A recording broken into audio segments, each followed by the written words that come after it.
अस्सलाम वालेकुम रहमतुल्लाहि वबरकातुहू। नाजरीन, इंडियन हिंदू पंडित देवकीनंदन कहता है कि इस दुनिया के अंदर राम आया था लेकिन कोई नबी इस दुनिया में नहीं आया था। तो इसकी ये बात को गलत साबित करने के लिए सुनते हैं डॉक्टर जाकिर नाइक साहब से, वो इंशाल्लाह इसकी बात को गलत साबित करेंगे। गाय में 33 करोड़ देवी देवता बसते हैं तो आप उन्हें मार नहीं सकते, अनऑथराइज मार नहीं है। और अयोध्या में राम प्रकट हुए, ये तथ्य मुझे किसी जज को बताने की जरूरत नहीं है। अगर उस जज में इतनी सी भी बुद्धि होगी और अकल होगी, अगर उसके माँ बाप ने थोड़ा भी आइडिया उसे दिया होगा, उसे पता होगा कि अयोध्या में राम आए थे, कोई पीर पैगंबर नहीं आए थे, उन्हें भी पता है, तो फिर जानबूझ के अंधेर में हमको क्यों रखा जा रहा है? देश को प्रकाश दिखाना जरूरी है कि राम अयोध्या में आए, कृष्ण मथुरा में, भोलेनाथ काशी में रहते हैं। हम जानते हैं कि रजनीश मध्य प्रदेश के एक गांव में पैदा हुआ। उसके वालिद भी थे, वालदा भी थी। 1981 में रजनीश जाता है यूएसए, अमेरिका, और वहाँ हजारों अमेरिकनों को बेवकूफ़ बनाता है। और एक स्टेट में जिसका नाम था ओरेगॉन, वो अपना एक गांव कायम करता है जिसे कहा जाता था रजनीशपुरम।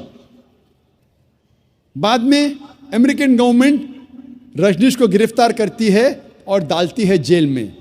और रजनीश कहता है कि अमेरिकन गवर्नमेंट ने मुझे स्लो पॉइजन दिया। स्लो पॉइजन, आप सोच सकते हैं, खुदा को कोई स्लो पॉइजन कर रहा है, खुदा को कोई धीरे धीरे जहर दे रहा है।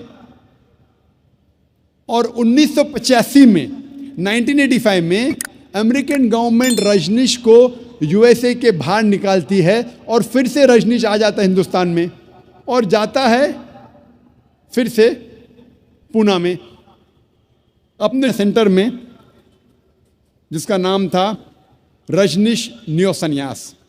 और बाद में उसका नाम बदला जाता है ओशो कम्यून। और जब आप पूना में जाएंगे उसके सेंटर में, जिसका नाम है ओशो कम्यून, आप जब अंदर जाएंगे तो आप देखेंगे उसके समाधि पे लिखा है Osho never born never died but visited the earth from the 11th of December 1931 to the 19th of January 1990। भगवान रजनीश ओशो ना कभी पैदा हुआ ना कभी मरा, लेकिन वो इस दुनिया की सैर करने के लिए आया। इस धरती पे वो सैर करने के लिए आया 11 दिसंबर 1931 से लेके 19 जनवरी 1990 तक। ओशो ना कभी पैदा हुआ ना कभी मरा, लेकिन इस दुनिया की सैर करने के लिए आया 11 दिसंबर 1931 से लेके 19 जनवरी 1990 तक। उस समाधि पे ये नहीं लिखा कि भगवान रजनीश को 21 मुमालिक का वीज़ा नहीं मिली थी। आप सोच सकते हैं, खुदा दुनिया को सैर करने आ रहा है, घूमने के लिए आ रहा है, और उसे वीज़ा की ज़रूरत। ईश्वर अकल मारी गई है हिंदू लोगों भगवान की। दुनिया की सैर करने के लिए आ रहा है और उसे वीज़ा की ज़रूरत। और आर्क बिशप ऑफ ग्रीस ने कहा, अगर आप भगवान रजनीश को इस देश के बाहर नहीं निकालेंगे, हम उसका घर और उसके फॉलोअर्स का घर जला देंगे।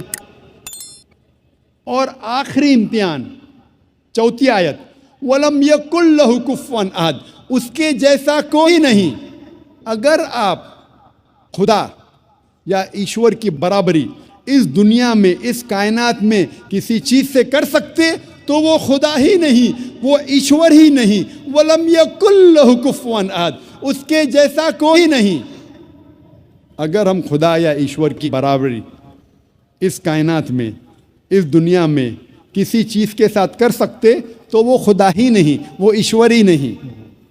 हम जानते हैं कि भगवान रजनीश आम इंसान जैसे, उसकी 2 आँख थी, 1 नाक, 1 मुंह, 2 हाथ, उसकी सफ़ेद दाढ़ी थी। उसे पता होगा कि अयोध्या में राम आए थे, कोई पीर पैगंबर नहीं आए थे, उन्हें भी पता है, तो फिर जानबूझ के अंधेर में हमको क्यों रखा जा रहा है?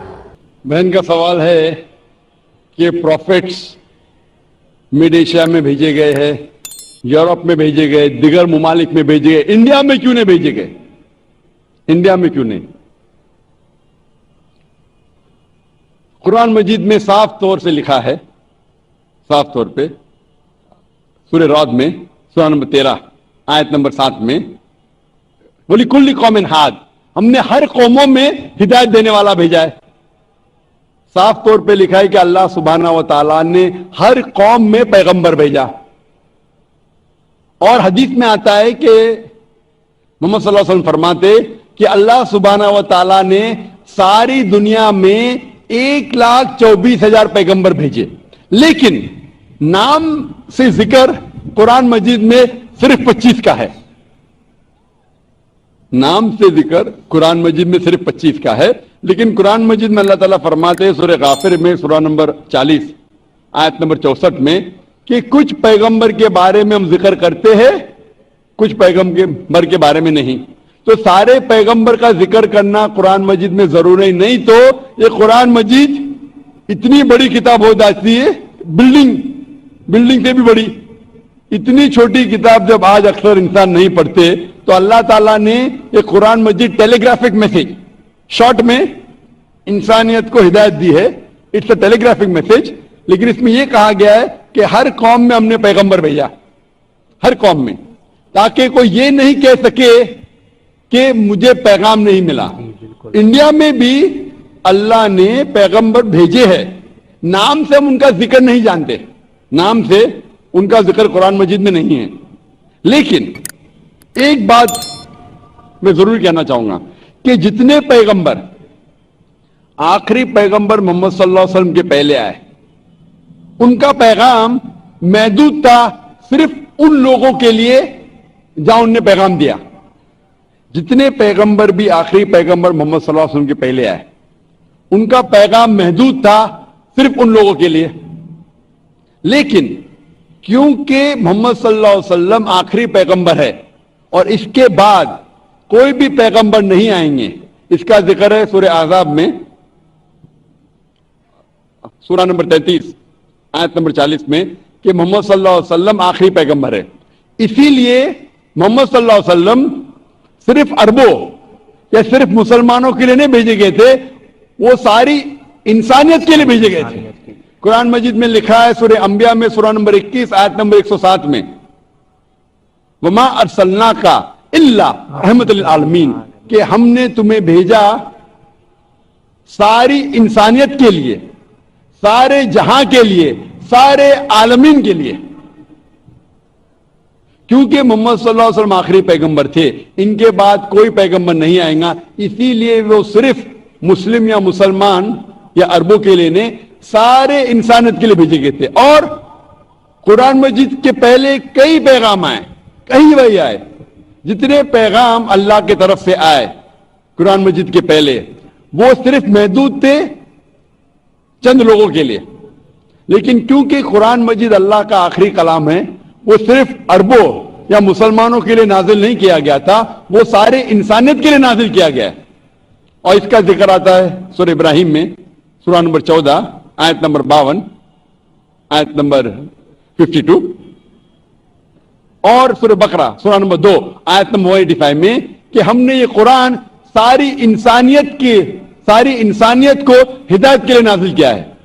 तो इसीलिए आज कुरान और मोहम्मद सल्लल्लाहु अलैहि वसल्लम का पैगाम सिर्फ मुसलमानों या अरबों के लिए नहीं, पहले जितने पैगंबर आए, जितने भी अल्लाह के कलाम भेजे गए, वो सिर्फ महदूद थे कुछ लोगों के लिए।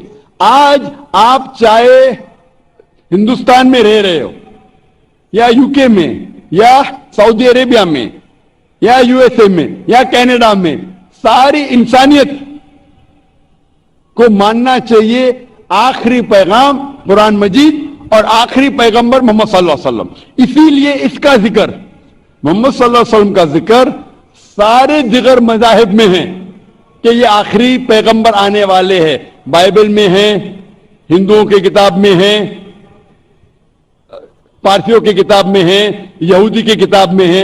इसीलिए आज आप चाहे दुनिया में किधर भी रह रहे हो, कोई भी खानदान में पैदा हुए होंगे, आपको मानना चाहिए कुरान मजीद और मानना चाहिए आखिरी पैगंबर मोहम्मद सल्लल्लाहु अलैहि वसल्लम। नाज़रीन, आपने डॉक्टर साहब की तकरीर सुनी है। देवकी नंदन की जो बात थी कि कोई पैगंबर दुनिया में नहीं आए, तो देखें डॉक्टर साहब कहते हैं कि भी इन्हीं हिंदुओं की किताबों में ये बात लिखी हुई है। चलो कुरान पाक को हम एक तरफ करते हैं, ये उनको उसको नहीं मानते, तो इन्हीं की किताबों में लिखा हुआ है। तो इससे पता चलता है कि ये हिंदू पंडित जो बड़े बड़े पंडित बन जाते हैं, ये हकीकत ये है कि ये अपने मजहब से आशना नहीं होते, अपनी किताबों को भी इन्होंने पढ़ा देखा नहीं होता। अगर अपनी किताबें पढ़ा होते तो ये एतराज ना करते, क्योंकि इन्हीं की किताबों में लिखा हुआ है कि पैगंबर और आए थे। तो अल्लाह ताला इनको तौफीक दे, हिदायत दे।